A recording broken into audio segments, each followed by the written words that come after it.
Hello and welcome to the Cryptonaut podcast. My name is Mark Storrs, and hanging out with me, as always, is Rob Morphy. Recently resurrected.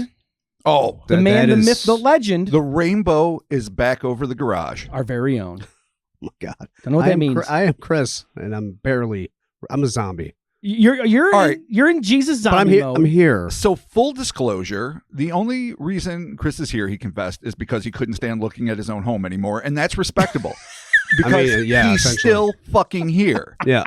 And no, he might not be full force. Who gives a fuck? It's okay. Tiny Force Chris is got more potential than most plutonium samples. Tiny Force Chris, yes. Tiny Force Chris. It is better than sitting at your house and dealing with your shitty upstairs neighbors. Yeah. 100%. That's fair. We appreciate you being here. true. Welcome back. It's good to have you back. Oh my God. Ooh, Things got a little fucking nuts here. Okay? Oh no, but you wouldn't know because you don't get to edit the video. Ooh, Yeah, busted.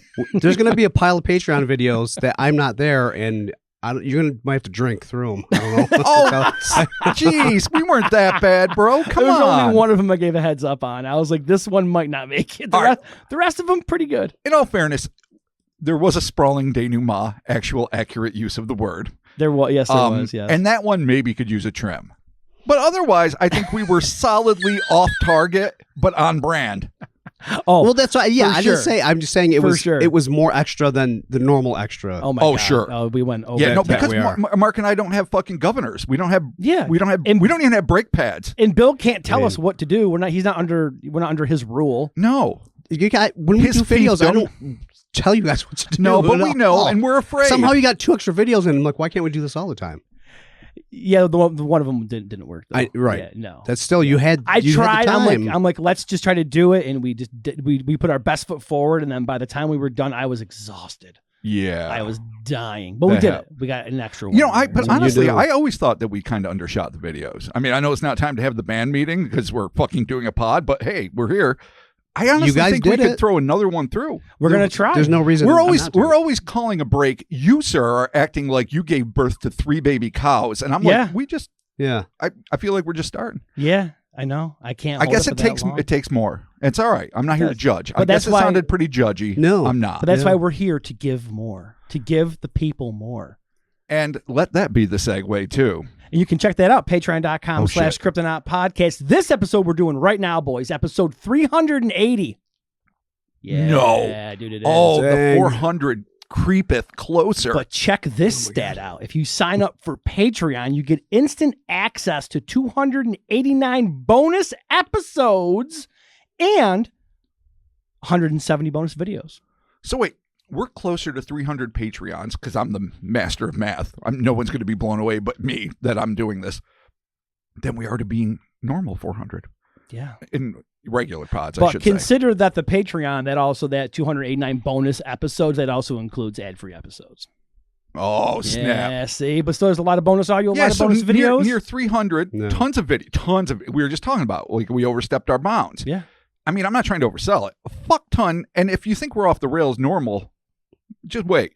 After halftime. After dark, It's on. So check that out. Patreon.com/Cryptonaut podcast. All the bonus content you want. You also get access to the Discord. We're back. We're doing episode 380. Big Yellows, part 1, multi-parter, Scourge of the Jungle. ooh, I love it. I love It's it. dark. I would say Scourge. I don't know if what's Is right. it Scourge? Is it Yep. Scourge? I mean, Scourge. Scourge has more. You know what has more impact? Because that would be the name of a Decepticon. Scourge. Well, there is. Oh, really? Is it? But is it named Scourge Nope, or Scourge? Scourge. Oh, okay. Scourge, okay. Okay, fair enough. Yeah, no, I think there's Transformers a the movie. Star Wars character in the EU named Scourge as well. Yeah, I think, and there's bound to be Yeah. sundry metal/punk bands also named Scourge. Scourge of the Jungle. Fair, stand by. There you go. Stand We're your doing ground. Stand your scourge, buddy. it. Sure.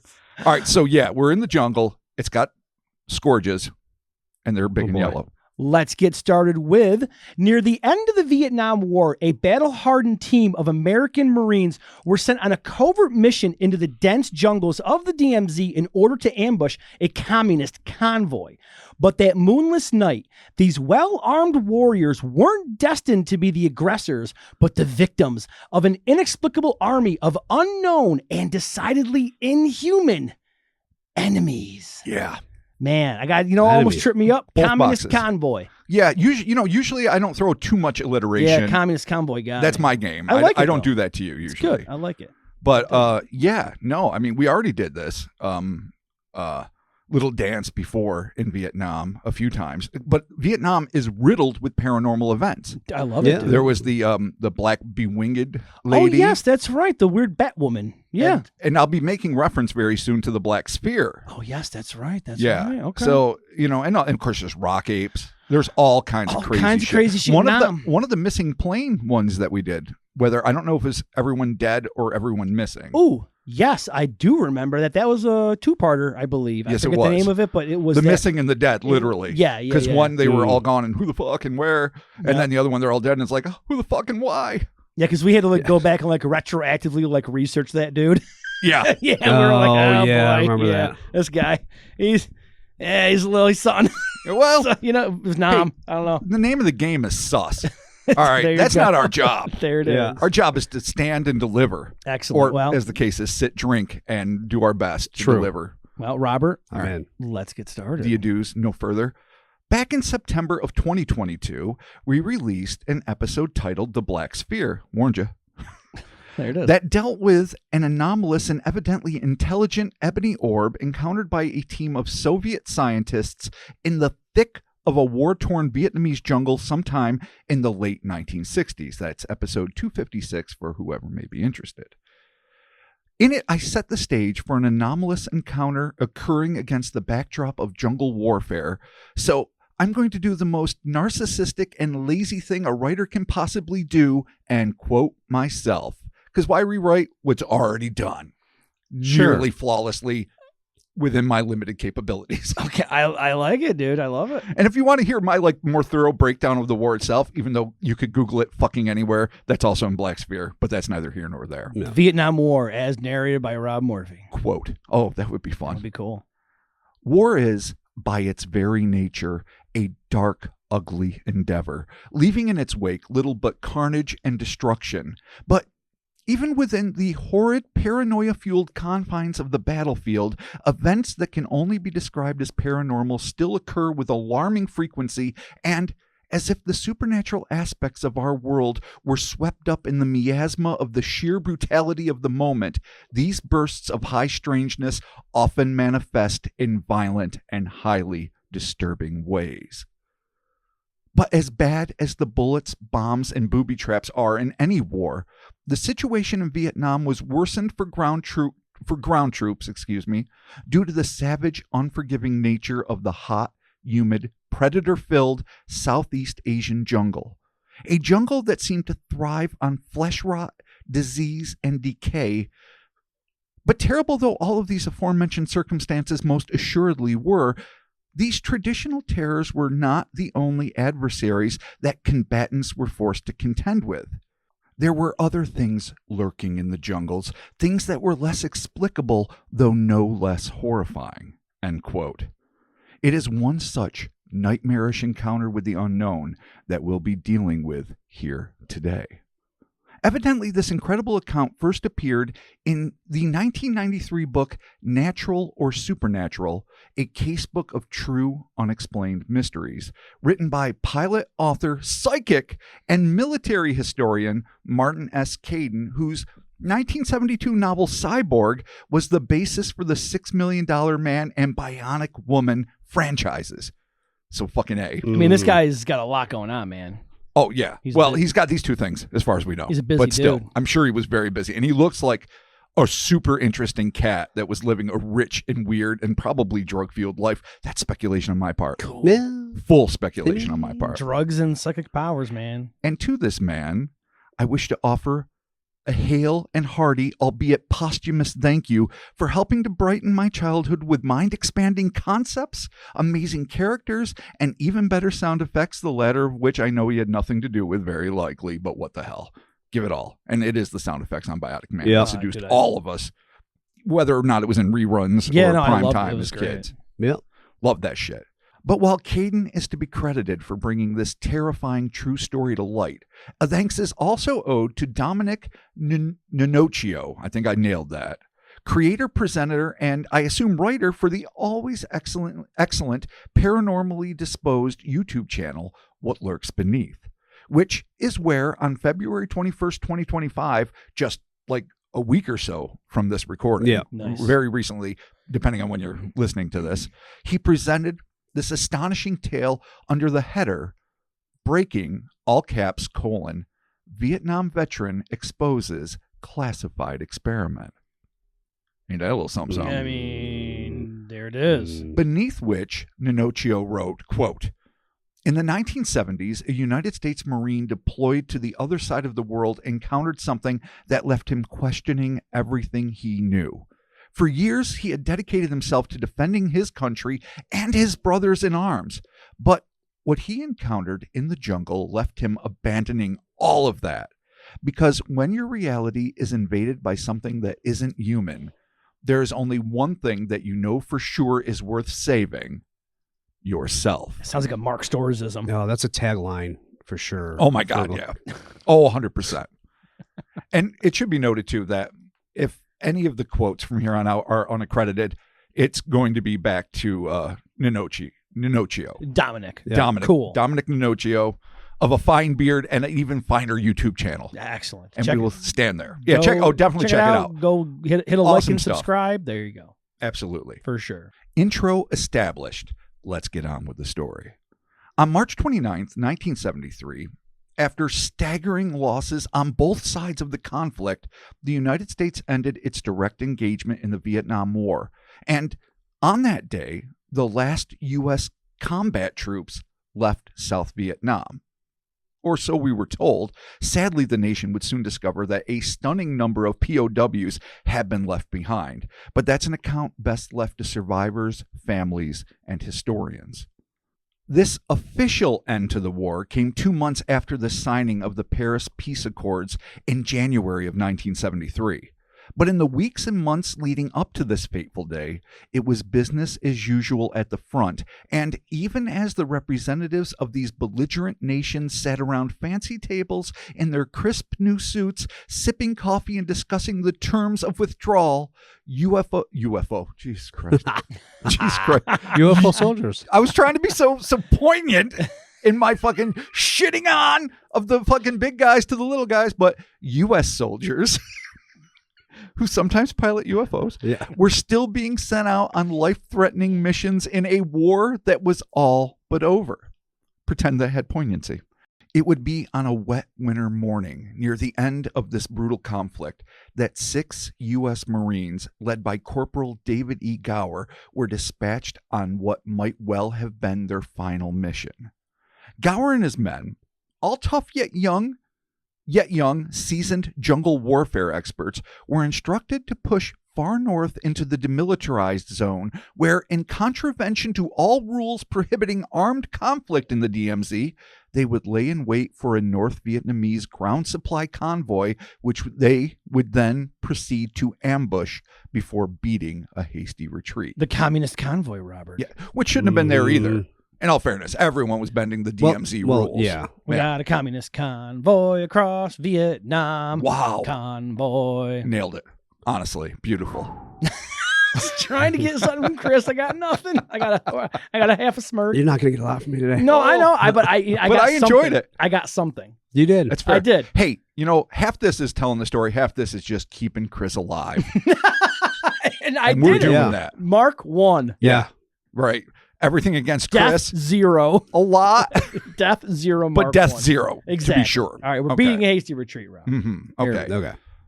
David, a 6'2" non-commissioned officer who'd been made acting leader of the team, was none too thrilled by this assignment. First off, he and his men would be going deep into treacherous terrain, likely crawling with enemy combatants. And secondly, he knew that as the leader of the mission, it would be his ass on the line, and he'd be forced to take the biggest gambles and accept the most dangerous tasks to ensure the mission was a success and that the team came back safely. His one consolation was that among this small squad was his most trusted friend, a man he identified only as Lance Corporal Terry. Yeah, LC Terry. That's all I got. That sounds like one of those dollar store G.I. Joes. Yeah, it that we used to does. see and laugh It really at. does. Dragon Han. They knew that was my favorite. Yeah. Dragon Han and fucking Lance Corporal Dude, I Terry. fucking cried when I saw Dragon Han. Dude, Dragon Han ruled. Those fucking, I love those knockoff fucking toys. Those are the best. All right, They really are. Terry's here, baby. Quiet, attentive, and tough as nails, Terry, Lance Corporal, had grown up spending weeks alone hunting and tracking in the dense forests of his North Georgia home. And as far as North Georgia home, and as far as David could tell, he was afraid of nothing. That's how you want your Terry, baby. Yeah, that's how you want your Terry. A fearless Terry Hunting is a alone. solid Terry. There you go. That's how you want your fucking knockoff dollar store figure, at least. Dude. Funny. David would tell Caden that, quote, Terry was one of the finest Marines who ever served in combat, and he didn't fear anything that walked, crawled, swam, or flew. Nothing, end quote. Okay. All right. Ninocchio expanded on this theme, I should say, claiming David trusted no one else on the team to be more silent and observant than Terry. He could make his way through the bush like a ghost, and David even claimed to have seen Terry sneak up on birds and smack them out of trees. He was just that quiet. And more than that, David trusted Terry because long ago, smacked out of trees. Nobody else. Sneaking up on birds? And smacking them out of trees. I even gave you guys applause. Well, I took a look at Chris, and then I'm like, oh no, I'm gonna do it. He's smacking birds. It's so fucking weird. No. Dude. It's the greatest show of stealth you can ever manifest. Yeah, okay, he's beyond Rambo. In all Terry, ways. Okay. yeah, Terry Rambo the Ninja. There you go. Wow. Lance Corporal. Lance Corporal Terry Rambo the Ninja. The Ninja. Okay. Fair enough. I mean, So hey, smacking he's a birds. sneaky dude. I mean, maybe not too cool to birds. Maybe he has a problem with birds. Maybe they had a problem with him, and he was preemptively Ooh, attacking them. wow. Preemptive strike from Terry. All right, I like how you're No one taking a pro Terry stance. No real one early. sees the preemptive strike from Terrence. Wow. Think about it. No one hears it anyway. Exactly. Don't see it coming. Wow. Don't call him Terrence. It's not what he's looking for. Sorry, Terry.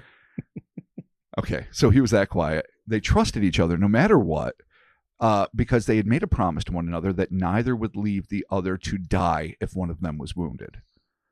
And you'd hope all your friends would kind of be in that kind of frame of mind, but it's good to, I suppose, make a specific promise in a time of war. Yeah. Because there might be orders that say you got to scoot or other things. And your you know buddy's what? wounded. You got to put Terry down. Oh, no. I That mean, would technically fit the parameters. But yeah, That's what I thought. That's what I was thinking is. of. Yeah.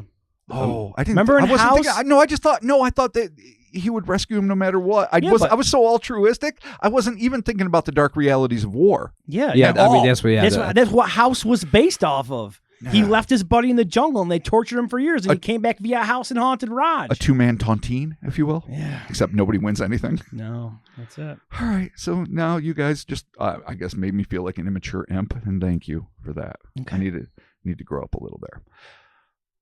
Knowing that a man like Lance Corporal Terry, which, by the way, I wrote that not realizing we were going to abuse that phrase, had his back, eased some of David's anxiety, and he and his men climbed aboard the heavily armored patrol boat, which was, quote, bristling with mounted weaponry, including heavy machine guns, belt-fed grenade launchers, a rapid-fire cannon, and an anti-aircraft mount, end quote. So You're asking a lot of that some boat. badass That's a lot for that boat to handle. machinery, Yeah. which David described as an absolutely devastating package of firepower.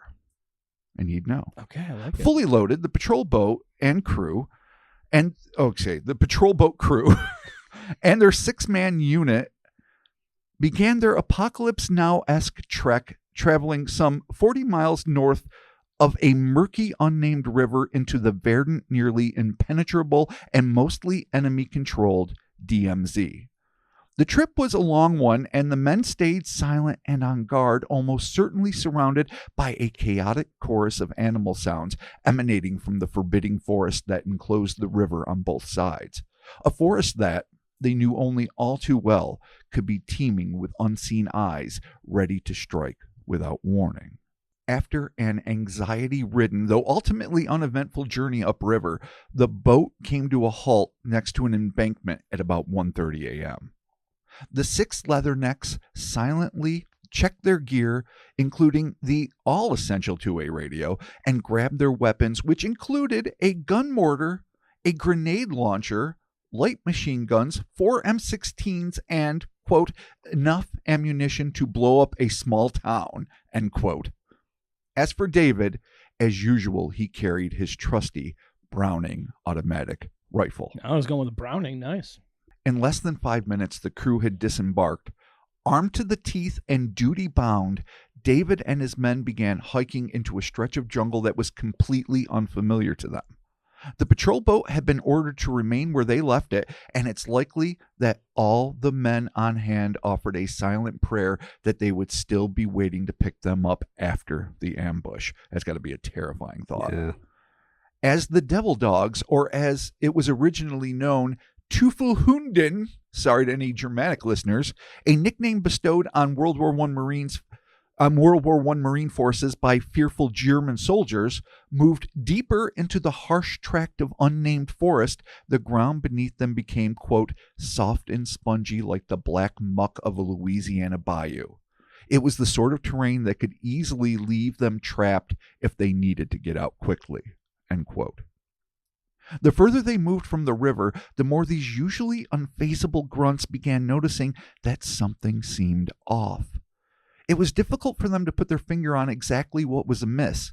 After all, this was just another mission like the dozens before, but despite having no apparent reason to be afraid, beside the obvious threat of an enemy ambush and all the other things of war, the unnerving sensation continued to gnaw at the bases of their skulls, telling them in no uncertain terms that something terrible lay ahead. Fighting through these jitters, the spooked men continued trudging through the muck toward their objective. Eventually, the sloppy terrain got so bad that David veered slightly away from the path the rest of the men were taking toward the north in search of more solid ground. But in so doing, though he was no longer ankle deep in the mud, he found himself pushing through an all but unpassable tangle of vines, branches, and undergrowth. To make matters worse, as if this trek weren't already terrible enough, the dim light offered by the moon was now obscured by cloud cover, smothering everything around them in near total darkness and rending invisible anything more than 20 feet out. So this sucks in a word. This would suck if you were camping. Yeah, Well, yeah. Dark and muddy, and yes. Muddy, thick, pitch black, and oh wait, you're in, enemy controlled territory. Yeah, man, not ideal at all. No. Then there was a brief flash of relief as the men finally came into a small, trampled gap in the trees.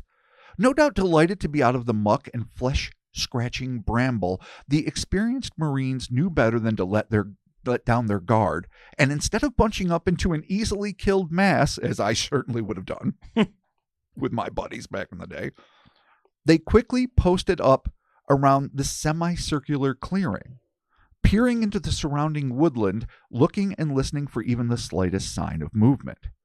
Though there'd been no trace of any enemy activity, that lingering fear still pressed down on the men, putting all of them on high alert. Besides the oppressive darkness, one of the most unnerving aspects was the sudden realization that the sounds of the jungle, which could be almost deafening, had gone inexplicably silent. Excuse me, I don't know why I almost said quiet. I was getting all caught up in the moment. I'm like, it's silent. I know. It's silent. It's silent. And then I ruined it. It's okay. It's quiet. It's silent. Oh no, Tare, where are you, Tare? Tare's there. All right, cool. Don't. You're afraid. You know what? I'm glad you feel this way, because you know what? His friends, his comrades also feel the same way. So that's something you need to get a feel for, dude, before we go further. Currently living it, and I'm fearful for Tare. So Corporal David E. Gower, he's a man you trust. He's a man you look to for leadership. Totally. Terry's the man. He's like the spine. Like if Gower's the head, Terry's the spine, and you got to make sure that shit's tight. I like it when you're getting through the jungle. Yeah. So I guess that justifies my mistake. Okay, tighten it up. No scurrying across dead leaves, nothing but dead silence. Quote, it seemed like none of the animal life or even the usual plague of insects would come out into the open. So David figured that it was just his imagination, because what could bother insects? Yet, That strange sensation in his gut was telling him something was wrong. David had spent enough time in Vietnam to know that, even at this time of year, it was never what you would call quiet. And there was always something scuttling about. Always some bugs flying around your face, but there was nothing. No birds, no bugs, and not even the usual clouds of mosquitoes that swarm in the jungles at nighttime. It was unusually dead, and in David's words, like an abandoned cemetery. Not the vibe you want in like a usually life-filled jungle. Yeah, no. Because that always means something dangerous is roaming. And when that something dangerous is more dangerous than your heavily armed crew, that could be problematic. Getting Predator vibes, dude. Oh, dude, I was listening to the Predator soundtrack, the score, while I was writing this. I don't usually listen to music while I write, but that was so apropos for what is coming ahead. Excellent.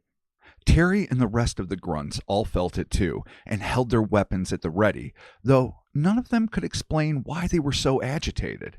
After all, they were well-armed, well-trained, experienced Marines, but there was one thing that had been drilled into them since their deployment by fellow Gyrenes and raw experience.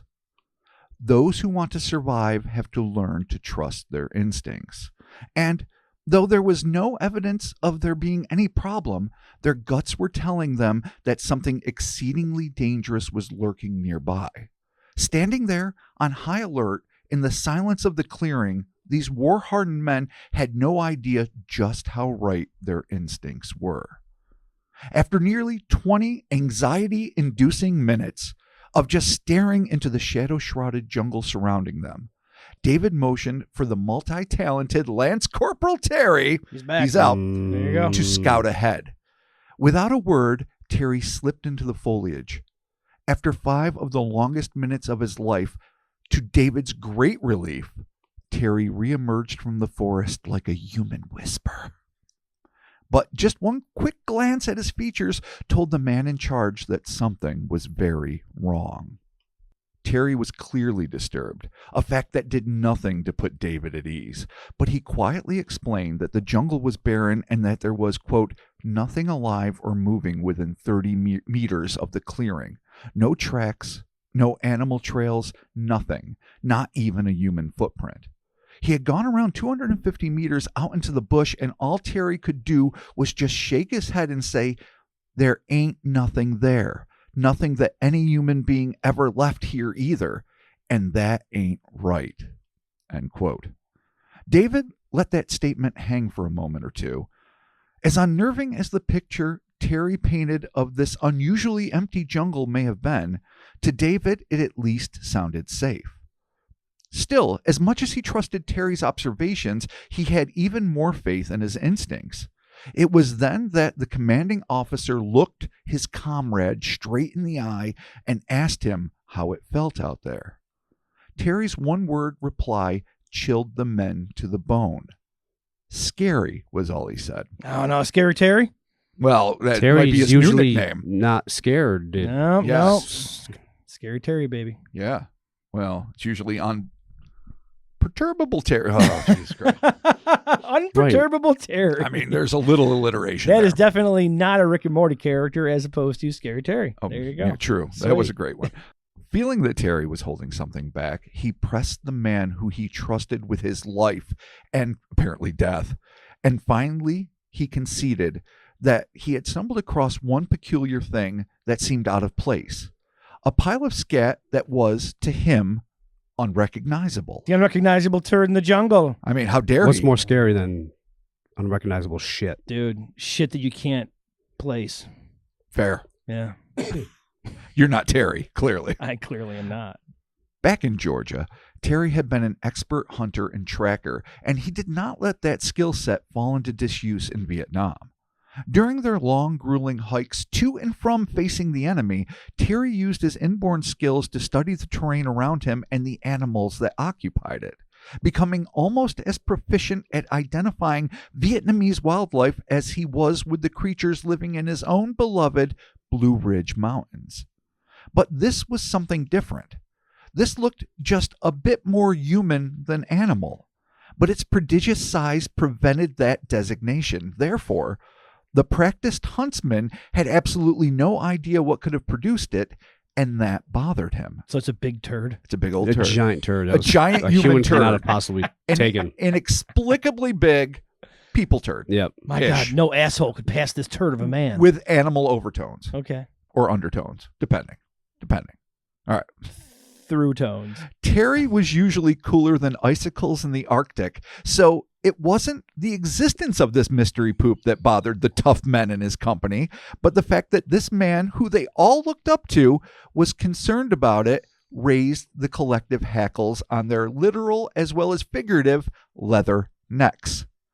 Despite the enigmatic scat and inexplicably silent, bug-free jungle, David knew that they had a mission to finish, and if Terry said that the woods were empty, with or without inexplicable hunks of shit, then the woods were fucking empty. Yeah. Ignoring his screaming gut, David ordered his men to move past the clearing and back into the jungle.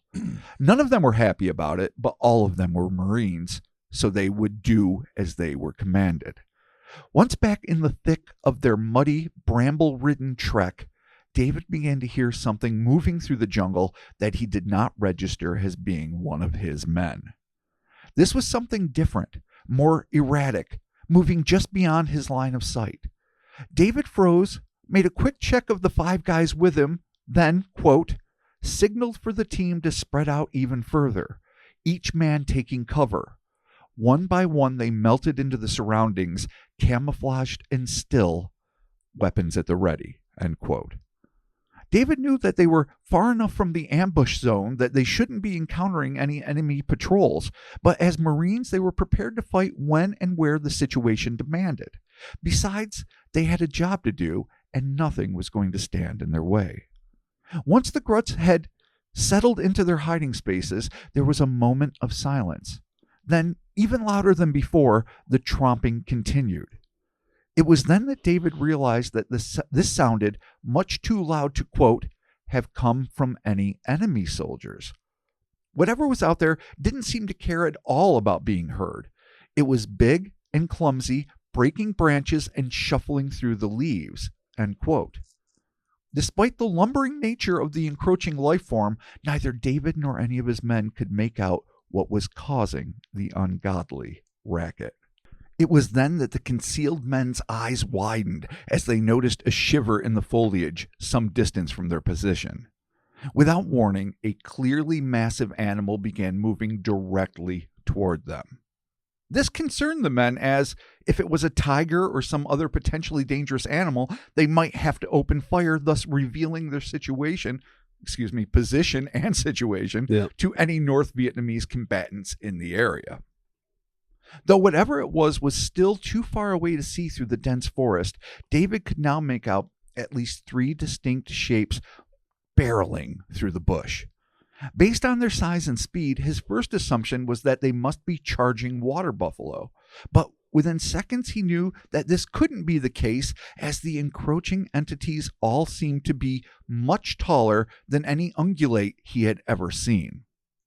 The Marines braced for an imminent showdown. But as the unidentified animals burst out of the brush, this already suspenseful situation suddenly devolved into one of confusion, disbelief, and finally total terror, as now looming just a short distance away from their hiding spots, the men were confronted by a trio of creatures that none of them were even remotely prepared to deal with. These humongous humanoids, 2 of which were over 7 feet tall, and a third, and presumably Alpha, who stood at least a foot higher, were all vivid yellow. Stranger still, these eldritch entities all seemed to become suddenly, simultaneously, and inexplicably luminous, leaving them smothered in an unscrutable haze bearing an uncanny resemblance to one sheathed in a Holtzman shield, and just when you least expect it, a Dune reference. Slow blade penetrates the shield. But even more alarming than the glow itself was the fact that this abrupt illumination pierced the penetrating darkness, revealing with startling clarity the decent-sized area, because I can't measure shit, decent, around these broad-shouldered brutes, meaning that the Marines were now in jeopardy of being discovered. Though there's no way of knowing, at least based on David's description of the creature's not so stealthy but apparently non-illuminated approach, it seemed as if these truly enigmatic entities, which David and his men would thereafter refer to as Big Yellows, hence the title, were not utilizing their epidermal light source to see their way through the thick brush of the darkened jungle, as it only burst to life when they were in close proximity to the hidden and, as it turns out, mostly ill-fated human beings who'd inadvertently trespassed onto their turf. What that means is anyone's guess, but I've got some theories that we'll table until later. Either way, from this closer, though still thankfully concealed position, David could spy nearly all details of these enormous interlopers. One of the most disturbing aspects of which were the massive, 3-digit hands, each of which were tipped with what looked to be razor-sharp, 4-inch long talons that David instantly recognized would, if these things proved to be aggressive, rip through their uniformed flesh like a hot knife through butter. Big old claws. Yeah, those things, they got like little miniature machetes in their hands. As for the faces of these colossal critters, these proved to be a little more difficult to make out through the diffused and evidently self-generated, perhaps bioluminescent glow that obscured their features and made them far and away the brightest things in this moonless swath of jungle.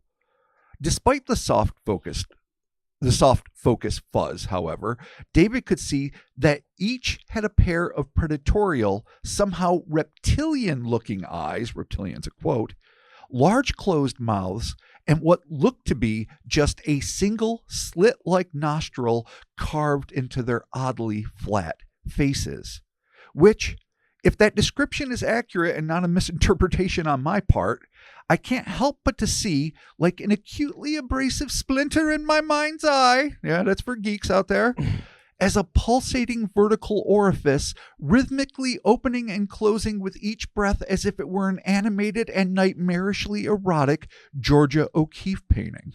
Just that hole coming in. This is for your $10 tier. Yeah, you definitely. Just happening. Yeah, just happening. Yeah, I know. We're all here now.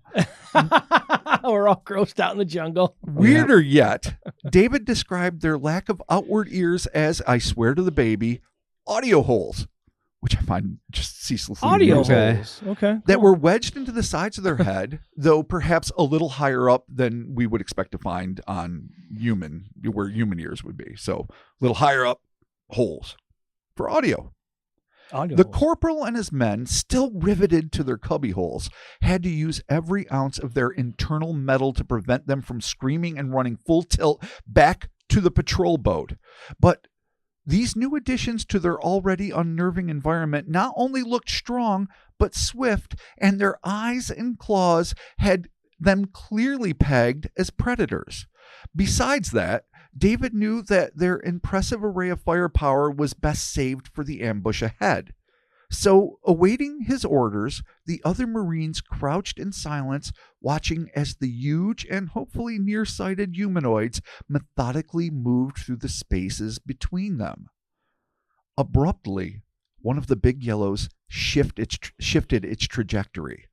David froze and held his breath as one of the behemoths made a bramble-crunching path mere feet from his position. Positive he'd been seen, his relief was palpable when the alpha entity and its bestial brethren passed by him and his men before disappearing into the trees behind them. David turned, listening to the trampling giants, and watched as the faint, lingering glow continued shimmering in the foliage before that, too, finally dissipated. So just skirted by. They got lucky. Just gotta sit there real quiet like. For a real long time. Yeah, like, just get against the tree. Be like, I'm a tree. Be one with the tree. Don't let these giant luminous... These things are huge, too. Yeah. Big. Huh. I mean, yeah. If these things step on you, you're kind of in a bigger problem. Like, even if they don't mean to hurt you, and I mean, not that tall where they would be stepping on you. Like... Well, I mean, like if you're just hanging out there, like, well, no, but Mark makes a point. If you're hiding, hit you, under like step on you, bramble and shit, and it just happens to step on your leg, and then you got to be quiet and like a quiet place moment. and then your fucking leg is shattered Tear, under its weight. shoot me, Tear. Tear. Tear, shoot me. Everyone shoot each other on 3. 2, 1. Boom. Stupid. It's Predators. If you haven't seen that piece of fucking shit. Predator. Oh, yeah. It was Predators, right? It was. Was it Predators? The one that Shane Black did?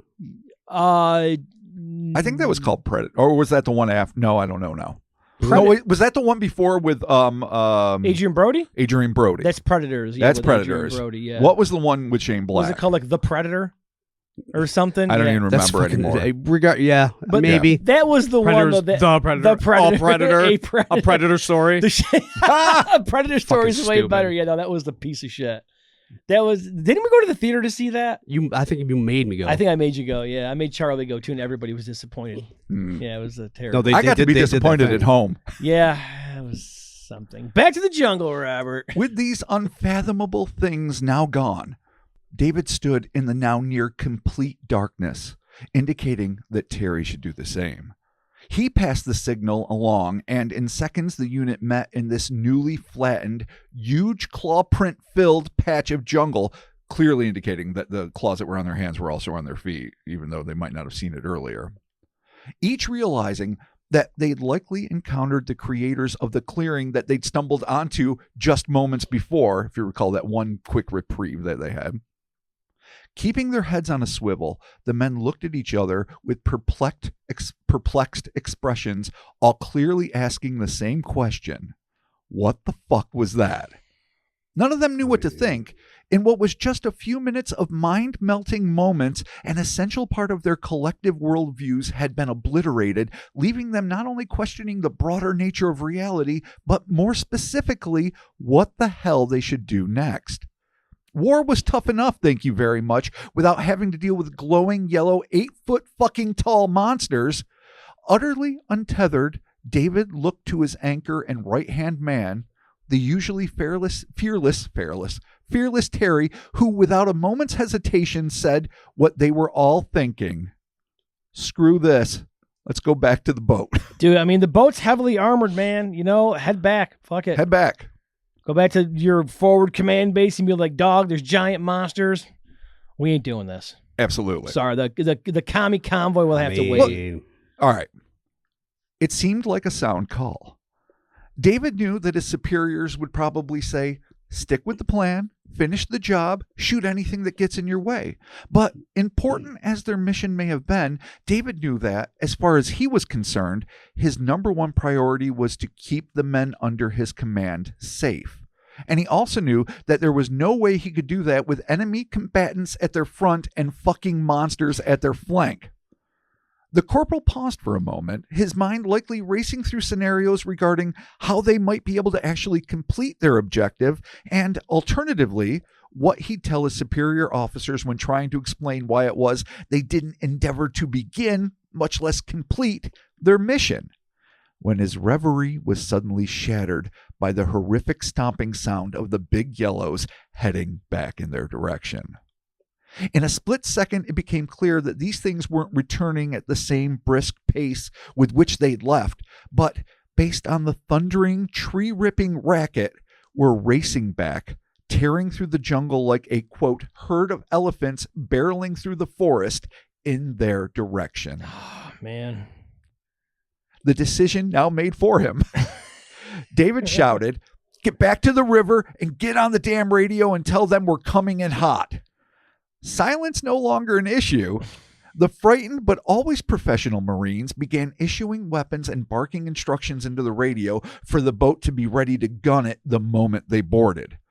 This instantly put the crew on high alert, but nothing close to the sharp fear and focused awareness of David's team, who had rumbling, razor-clawed piles of yellow death screaming in their direction. The moments that would follow would be some of the most action-packed, self-sacrificing, and terrifying of their all-too-experienced young lives. Lives that, for however long they lasted, that's a little fucking hint there, would never be the same. But that's a tale, dear friends, that we'll be picking up next week.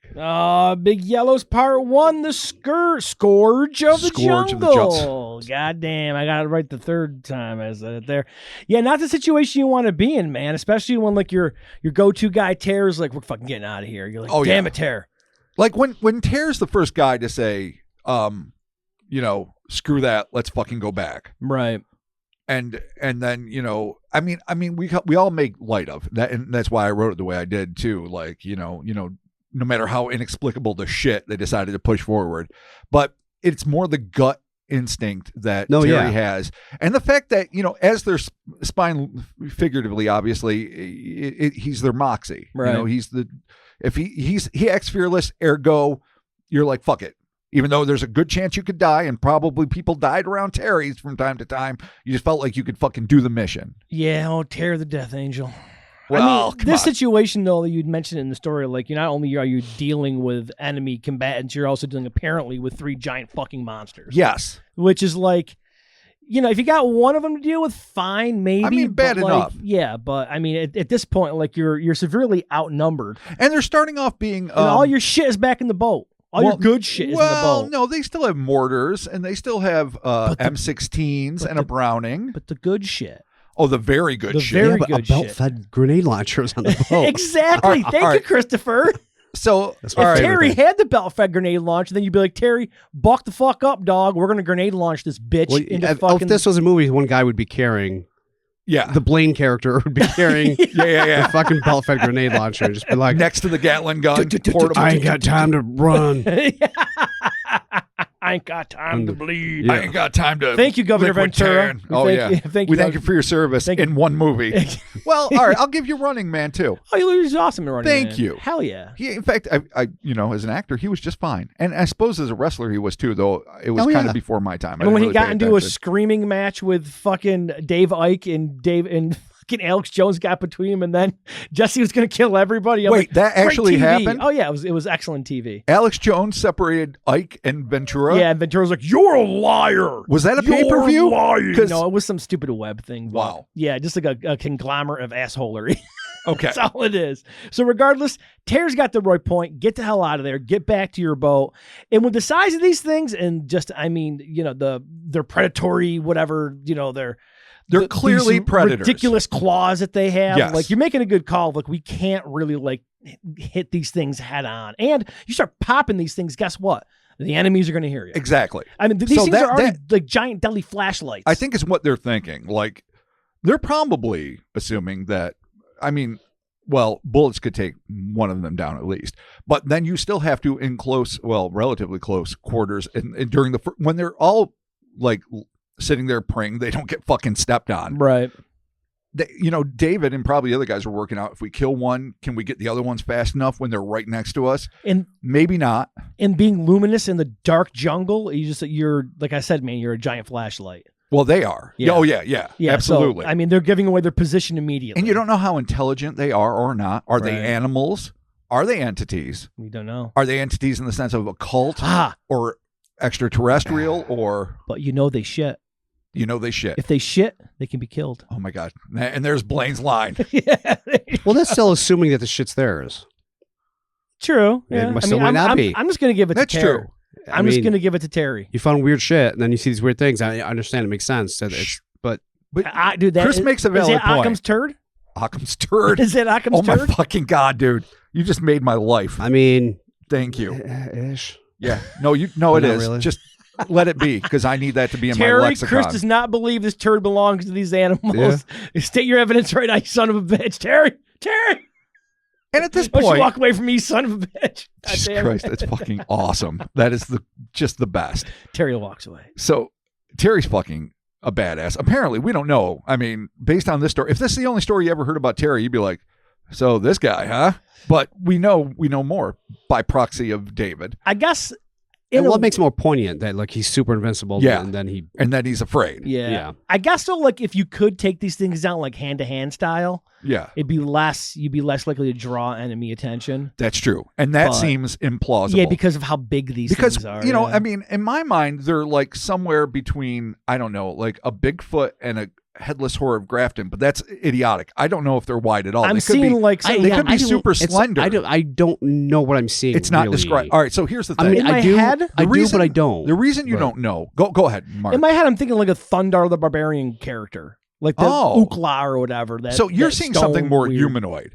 Yeah, I'm for sure. seeing something where it's like almost like Clayface and the headless horror, where it's just big Oh, shouldered, okay. like Cool, some cool. weird like head that sort of comes up is super flat. But that, again, the reason for your confusion, Chris, I get it. I and get it. Mark and I commit to our own visions too easily, and you're like, I don't know what the fuck I'm seeing because you make the most sense. Is that it's not described. Humanoid, Yeah. yellow, eyes are vaguely reptilian. These are the and super claws. These are the only descriptors we're ever given. Actually, the and that three and that they're digits. 7 or 8 foot tall. Sure. They got 3 And they're digits. like Yeah, hazy. and 3 digital. Yes, which That makes it difficult for me to unlock. What level is it like looking through like a semi-frosted window? So a here's majorly frosted window. here's Yeah. where if you can see having I think, claws, then but you don't know. I would say like the soft focused focus Mhm. haze of like Vaseline smeared on a lens, like how photographers used to do it to the background to get the deep focus in a portrait, or how cinematographers would like use it in a so-called love scene to like Mhm. A give dream everything sequence? this sort of dreamy, exactly, where you can still make out details, but they look warm and soft, like in a Manuel movie from like the 70s or I wonder if something. that is Yeah. a shield. If it's like some kind of shielding device that they have around them. I mean, it's a possibility. We I don't don't know. And that's Yeah. the other thing, too. You can't really take the chance because even if they're just full brute, ignorant animals, they are equipped to kill. They are huge. They're moving through the jungle and ripping through it like the shit that is really holding the soldiers back, or Marines. I know they don't like to be called soldiers. That's really holding them back, and they're ripping through it with complete ease. And So they're super strong regardless. and the cherry on the shit Sunday is that like you kind of got away from them, and then they come after you. You're like, fuck, they know we're here, And they start trampling towards you. You're like, shit. and we'll discuss this more, I guess, at some point, but like, because I didn't want to break down the action when it was happening. Right. But like, what is the deal with like their like just getting lit up as they're getting near the humans? I mean, Hmm. well, we'll- no, we'll- it's a break it down just a little getting more. lit up in general is Yeah. a problem. Yes, Like but they weren't using this to like see, as I mentioned, see their way through the jungle. Mhm. yeah, This just happened nearby. But we'll table that for next week. Not that it really matters, but to me, it's Yeah. very important to think that like, could they see in the dark? Like, Right. why is it that when they were moving at a distance, they didn't see a glow? They were just coming at them, Mhm. barreling through. Maybe because they don't give a fuck and they don't need to see. Hmm. And that right when they were within proximity of the Marines, that's when the glow began. Is it intelligence? Is it by design? Is it a defense mechanism alerting them to like potential biological threats? I mean, we don't know. Yeah, it's a cool radar. Yeah. Super cool radar. So- Not great when you're in the fucking jungles, though. So again, You even don't if wanna be these are seen. just brute animals, a problem. Yeah, because for you can't sure. take out all three at once, and not quickly, and certainly not silently. Mhm. But what if they happen to be intelligent? Well, that's Fucksville. Yeah, dude. Get back to the boat. Belt Fred grenade launcher. There you go. Oh, okay. I mean, Well, I know a little more about next week than you do. All And right. next week is an action-packed extravaganza. It is the kind of thing that makes me desperately wish we had a TV show to pitch about doing dramatic reenactments, because this is so Shane fucking Black Yes, that dude. Yes. that he literally is like turning in his bed in angst that he didn't think of it, though he doesn't know why right now. Nice. It is fucking an Okay. amazing 80s action movie.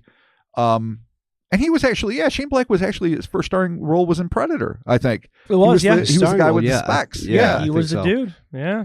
So, I mean, and you can't think 80s without Shane Black. For all of his solid steps and all of his many missteps, no, his first few ventures were Lethal great. Weapon. Yeah, they're amazing. 100%. I'm in. Yeah. I mean, Monster Squad. Yeah. I mean, there's a lot to be said for Dude. his 80s endeavors, almost all impeccable.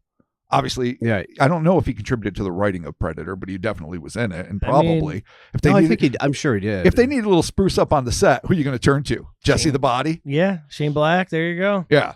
So yeah. So anyway. So next week we're going to get into it. It gets too hectic, as Op Ivy might say, and it's super fun, and I'm really looking forward to it. Awesome, man. All right. Well, as we do at the end of every episode, Robert, let's give some shout outs to the good folks that support us every month over there. Patreon.com/Cryptonaut podcast. All kinds of bonus audio, all kinds of bonus video, Discord access. There is a 7-day free trial. So if you're like, hey, I don't know if I want to necessarily commit to this, you can get the 7-day free trial. For 7 days, you get unfeathered access to all the content. Just get your hands in there and start rummaging around and digging through shit and Feather free, doing all kinds of fun stuff. Yeah. I love it. And then No when feathers. when you sign up though for the 7-day free trial, you do put your card in, and then you cancel it before the 7, unless you want to continue. Unless you want to continue.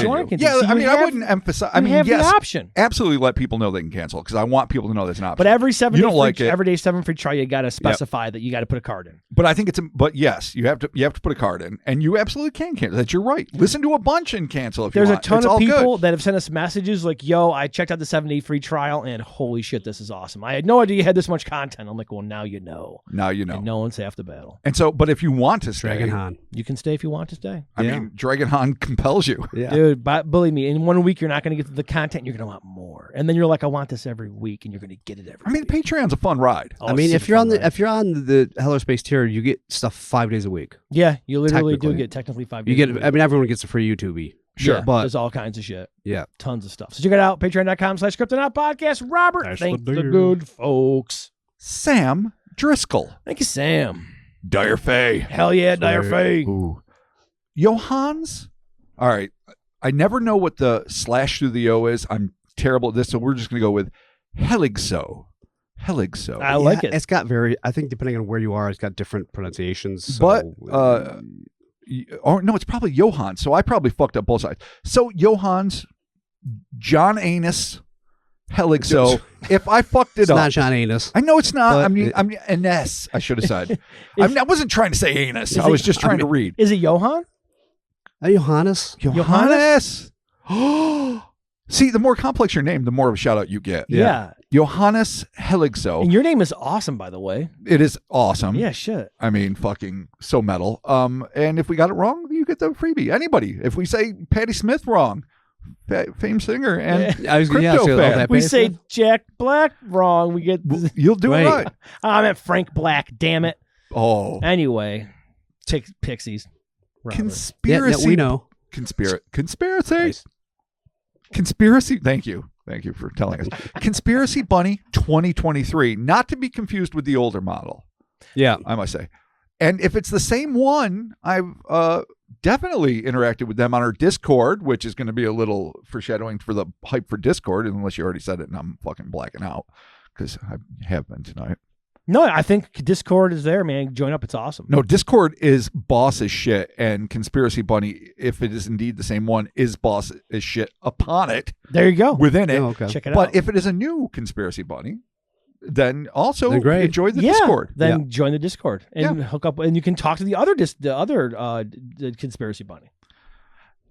Finally, last but certainly not least, Daimaki. Thank you, Daimaki. And again, But that the is way you say it makes me think someone's doing an impression of you doing Nicole. Daimaki. I don't I know. was thinking Maki. Damaki. Yeah. Oh. Damaki. Yeah. No, you're right. There's Am no I reason doing for that. Maki? Oh, Maki. I am falsely accusing patrons of different motives and having different names weekly. So that's part of the fun. Will your name be the one I choose As to Rob completely? slips into paranoia. Oh, I'm not paranoid about it. I delight in it. You're nutty. It's funny. Thank you. You're No, honestly. nutty. So there it is. Thank you, everyone. As always, couldn't do it without you. Yep. You keep the ship afloat. You keep the studio fucking going. You keep this fucking machine well oiled. Thank you. And again, that is patreon.com/Cryptonaut podcast. We got the merch over there, heatherspace.com. Check out all that fun merch. The summer might be here at some point, so maybe you can get yourself a nice short sleeve shirt. For now, we got some long sleeves, some hoodies, all Do we kinds have any of fun hats. sleeveless? There's tank tops, I believe. Ooh, I'm pretty fancy. sure. Or you could just get yourself a shirt and cut the sleeves off. Oh yeah, that's more hardcore. Summertime fun boy. Yeah. That's the uniform that I do. Summertime fun boy, There it Mark. is. I do love that. That is coming around the corner. So yeah, the merch, check it out. TeePublic, hellerspace.com. The Instas, the Twitters, the social medias. We're doing it. We're there. The TikToks. We're making it happen. Yeah. All kinds of fun clips hanging out over there. So yeah, be sure to check it out. Like, comment, share, do all the things you got to do that you interact in the social media. So thank you all for continued support. Thank you for checking this show out week after week, and we'll be talking to you soon. And how? Indeed. Peace out. Yeah, thank Christopher. you. Thank you, everybody. Closing words, Christopher. Yeah. No. Some wisdom. No. Come on. No. Is the the rainbow's faltering? Mark. No, you're just not getting wisdom. The lovers, the dreamers, and Chris. Did I mess up the Rainbow Connection? Oh, I refueled. did. How do we do it? What? can't right now. Terry and the Jets. Oh, there it is. All right. There it is. Yeah. Terry. Rob yelled at us during a break that we didn't put that in the pod. Yeah, But they so, fucking- so now Mark throw it in. They sang an epic duet Terry of Terry and the Jets. Jets. While I was getting some fucking water, and I was like, "You It just sons happened. of bitches!" Sometimes Chris and I go into song and we can't necessarily recreate it. Then I force it upon him. You didn't. Yeah. at the end of the In episode. fact, it was so good that it would have seemed natural. But then, fuckface over here. I mean, I'm trying to. I'm not trying to dilute. Not trying to dilute the rainbow. you Has to just, Rainbow shit don't on care. it You and make just- it clear to everybody that it was not a spontaneous moment. So now everyone feels you cheated of just shit rainbows. through the rainbow, dude. I shit through rainbows all the time. That's my magic power. Yeah, right. I love Chris. I shit through rainbows. Deal with it. Dude, you got shit through a rainbow. Except that tough one we saw that one time. Oh, that was so yeah. tough. We literally did see the toughest rainbow ever, Dude, and it well- was mind No, boggling. it was like actually tough. What? Like, if Yeah, it was no, it was a I'd be like, badass rainbow. holy shit. Oh, And Chris no. turned to me and said, "That's a tough rainbow." He's like, "You're right, it is." He's like, Oh. "I've never said that about a rainbow before." Yeah. Well, We next have week- tough rainbows to bond us. we do. Next week, folks, we'll be back. Oh, there it Oh, is. all right, bye. Goodbye. Yeah.